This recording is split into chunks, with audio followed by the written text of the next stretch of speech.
एक बार की बात है, एक बार बहुत ही भयानक सूखा पड़ गया। चारों ओर हाहाकार मच गई। जानवर तो जानवर, इंसानों के खाने के भी लाले पड़ गए। तो किसानों ने अपने जानवरों से छुटकारा पाने के लिए उन्हें कम दामों में ही बेचना शुरू कर दिया। रामू किसान ने भी अपनी गाय बेचने का इरादा कर लिया।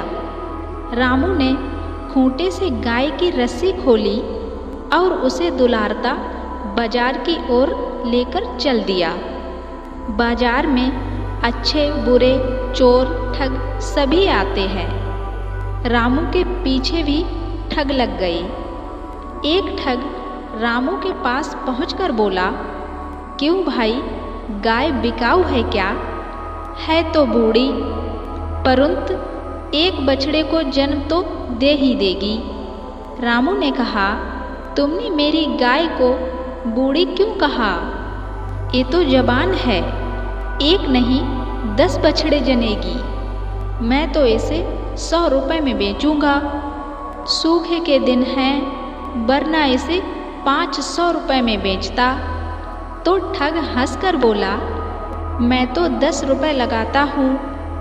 बोलो, राजी हो तो सौदा पक्का कर लिया जाए।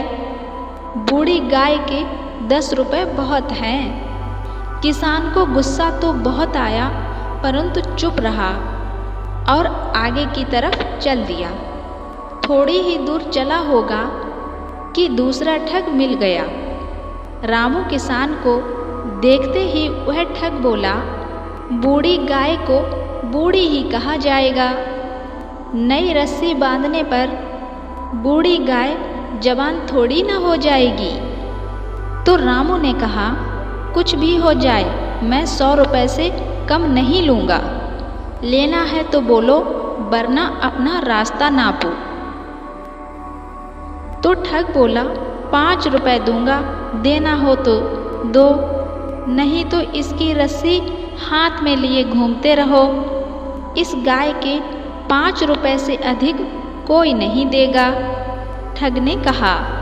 रामू किसान अभी थोड़ी ही दूर गया होगा कि तीसरा ठग आया और बोला, क्यों भाई, यह बूढ़ी गाय बिकाऊ है क्या? बोलो, कितने रुपए दोगे? तो रामू ने चिढ़कर कहा, जवान गाय तुम्हें बूढ़ी मालूम होती है? अपनी आंखें साफ करके देखो, फिर बात करना। तो ठग बोला, गाय तो बूढ़ी है, इसके 3 रुपये दूंगा। बोलो, राजी हो कि नहीं? किसान ने गाय की तरफ देखा, उसे सहलाया और कहा, मैं तो 100 रुपये ही लूँगा। थोड़ी ही दूर पर एक कुआं था। कुएं के पास ही एक घना पेड़ था। तो रामू किसान वहाँ पहुँचा, अपनी गाय को पानी पिलाया और स्वयं पानी पीकर गाय को पेड़ से बांध दिया और पेड़ के नीचे लेटकर आराम करने लगा। उसी समय वह तीनों ठग भी वहाँ आ गए और फिर गाय खरीदने की बात करने लगे। ठगों ने कहा, चलो किसी को पंच बना लें। जो कीमत पंच लगाएं, उसी कीमत पर हमें अपनी बूढ़ी गाय बेच देना। रामू किसान को पंच के निर्णय पर भरोसा था। उसने कहा, ठीक है, पंच से फैसला करा लो। वह तैयार हो गया, झट से उठकर पलथी मारकर बैठ गया। उनकी बातें सुनी, फिर गाय को गौर से देखा, दुम से सींग तक टटोला, फिर बोला, भाई, यह गाय तो बूढ़ी है, दूध तो देगी नहीं, सूखे के दिन हैं। इस गाय के 2.5 रुपये से ज़्यादा कीमत नहीं होगी। रामू किसान बूढ़े की बात सुनकर हक्का बक्का रह गया। वह ठगों को जवान दे चुका था, इसलिए हार गया। रामू किसान ने अपनी गाय को मायूसी के साथ 2.5 रुपये में बेच दिया। लेकिन अब उसे मालूम पड़ रहा था कि ठग लिया है। रामू किसान ने दिल ही दिल में कसम खा ली, अपनी गाय की मुँह मांगी कीमत की 3 गुनी रकम ना ली तो मेरा नाम रामू नहीं।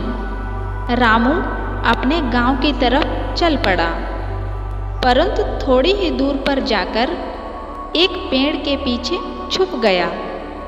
उसने उन ठगों का पीछा किया तो पता लगा कि वह बूढ़ा और तीनों ठग एक ही परिवार के थे। रामू ने उनका घर देख लिया और वापस घर आ गया। अगले दिन रामू ने एक स्त्री का वेश बदला और घूंघट निकालकर बूढ़े ठग के दरवाजे पर जा पहुंचा। उसने रो रो कर अपनी विपदा बताई तो बूढ़ा ठग बोला, मेरे किसी बेटे से विवाह कर लो। तीनों जवान ठगों का विवाह नहीं हुआ है, प्रत्येक विवाह के लिए तैयार हो गया है। तब रामू किसान ने कहा, मैं तो तीनों में से उससे विवाह करूंगी जो सबसे अधिक दौड़ता हो। जहाँ से 5 कोस दूर एक तालाब है, जो सबसे पहले उसमें से 1 बाल्टी पानी लेकर सबसे पहले लौटेगा, मैं उसी से शादी करूंगी। तीनों ठग बाल्टियां उठाकर तालाब की ओर दौड़ पड़े। उधर स्त्री बने किसान ने जनाने कपड़े उतारे और बूढ़े को ललकारा, झूठे बेईमान पंच, मेरे साथ तुमने धोखा किया है। क्या मेरी गाय 2.5 रुपए की थी? बूढ़ा ठग डर गया। किसान ने जमकर उसकी पिटाई की। बूढ़े ठग ने जान छुड़ाने के लिए 100 रुपए रामू के हवाले किए। रामू रुपए लेकर चलता बना। उधर लड़के पानी की बाल्टियां लेकर वापस आए तो बूढ़े ठग ने पूरी कहानी सुनाई। दूसरे दिन रामू किसान ने वैद्य का रूप रखकर ठगों के दरवाजे से जोर जोर चिल्लाता हुआ निकला, दवा ले लो, चोट काटे की दवा ले लो, इलाज करवा लो। तो बूढ़े ठग ने आवाज़ सुनी और रामू किसान को अंदर बुला लिया। वैद्य ने ठीक उसी स्थान पर हाथ रखा जहाँ कल मारा था। बूढ़े ठग ने समझा, वैद्य तो बहुत अच्छा है, चोट का ठीक पता लगा लिया, मुझे जल्दी ठीक कर देगा। रामू ने इलाज के नाम पर 100 रुपए बूढ़े ठग से झटक लिए। रामू किसान को अभी पूरी तरह से संतोष नहीं हुआ था।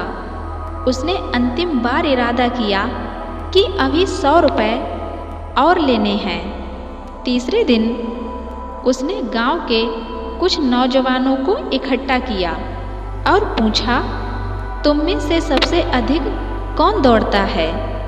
एक नौजवान आगे आया तो किसान ने उससे कहा, मैं तुम्हें 5 रुपए दूंगा, एक काम करो, फला आदमी के घर के सामने जाना और यह कहकर दौड़ जाना कि बूढ़े ठग, क्या मेरी गाय 2.5 रुपए की थी?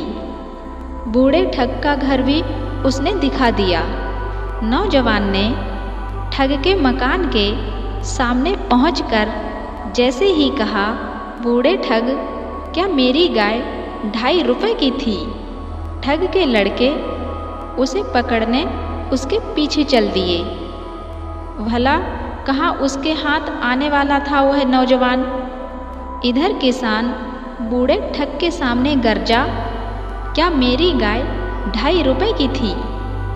बूढ़ा घबराकर हाथ जोड़कर बोलने लगा, बाबा मेरा पीछा छोड़ो, मैं अब किसी से ठगी नहीं करूँगा, ये लो 100 रुपए और मुझे क्षमा कर दो। रामू किसान प्रसन्न होकर अपने घर लौट आया और अपनी कसम पूरी कर ली। जो कीमत अपनी गाय की लगाई थी, उसकी 3 गुनी रकम वसूल कर ली। ठग के लड़के उस लड़के को पकड़ नहीं सके। जब वह घर लौटे तो बूढ़े ठग ने फिर कहानी सुनाई। बूढ़े ठग के साथ लड़कों ने भी तय कर लिया कि अब ठगी का काम नहीं करेंगे और ईमानदारी से कमाएंगे।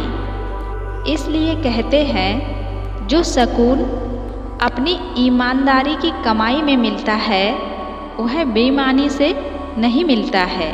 हमेशा अच्छे कर्म करो तो जीवन हमेशा सुखी ही रहता है। दोस्तों, अगर यह कहानी आपको अच्छी लगी है तो प्लीज़ मेरे चैनल को सब्सक्राइब करो और बेल आइकन को ज़रूर प्रेस करो। जो ऐसी ही मज़ेदार अच्छी कहानी मैं आप तक पहुंचाती रहूं। और वीडियो को भी लाइक शेयर ज़रूर करें।